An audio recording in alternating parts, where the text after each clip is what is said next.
You ever get threatened with eviction by someone who doesn't even own the ground they're standing on? Yeah. That happened to me. HOA President Lydia Fairbanks showed up one morning like she was delivering a royal decree, telling me my cabin didn't fit their community standards, and I had 30 days to fix it or get lost. She even called me a squatter. I nearly spit my coffee out right then and there. What Lydia didn't know was that I wasn't just some random tenant. The guy who rented me that place, Fred Dempsey, wasn't some kooky old man. He was a millionaire recluse who made a fortune in tech and decided to live off-grid. He saw something in me, maybe the Army veteran in me, reminded him of his brother, and gave me the place for a ridiculously low rent. But the real kicker.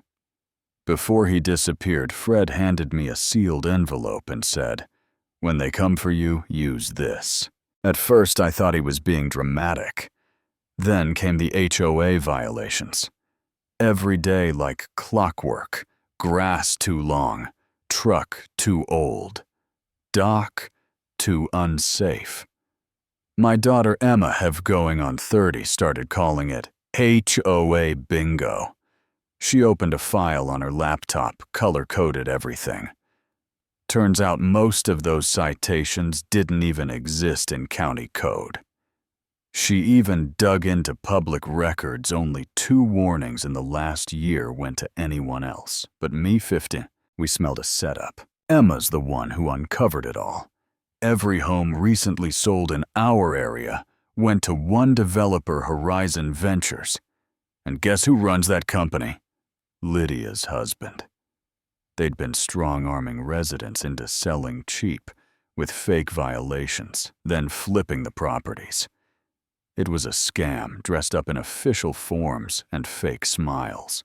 One day this so-called inspector shows up, supposedly from the county, but the guy's shoes cost more than my truck.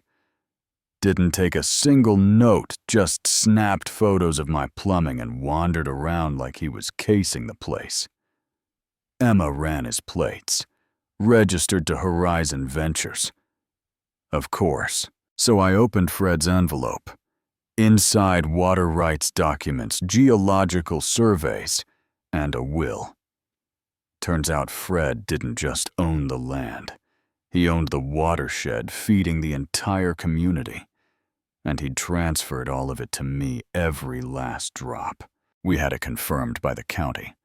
I wasn't just a tenant. I was the guy keeping their sprinklers running, their pools, filled their toilets flushing. Lydia had picked a fight with the one man she couldn't bully. She tried anyway. Called an emergency meeting to vote me out. Emma and I showed up with a projector and Fred's video. He looked into the camera and said, "If you're watching this, someone's trying to abuse what I protected. Jack's the one I trust to stop them." Silence. Total silence. Raymond, a retired fire chief who'd quietly supported me, stood up and said, "Maybe we should be voting on whether Lydia stays president." Then Emma pulled up emails, proof Lydia funneled HOA money into her husband's development firm. That should have been the end. But people have short memories when they think they're entitled. Next morning, folks were out on the lake, acting like nothing happened.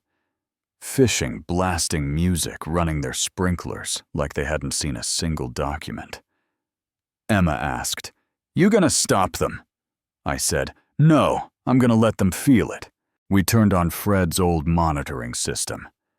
Then we sent out water management notices.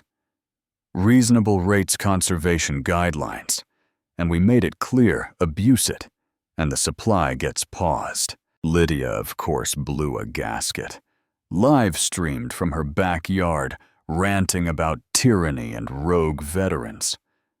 But the real twist, she admitted on camera that she'd used HOA funds for development opportunities. Emma clipped it, sent it to every neighbor in the county. A week later, Lydia's house had a for sale sign. She didn't even show up to the next meeting. Things changed after that.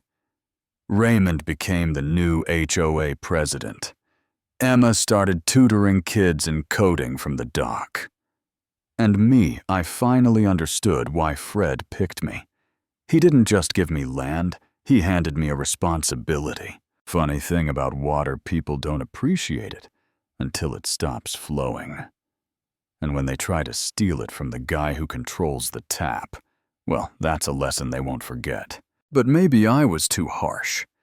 Or maybe that's what it takes to stand up to people who think they can buy their way out of decency.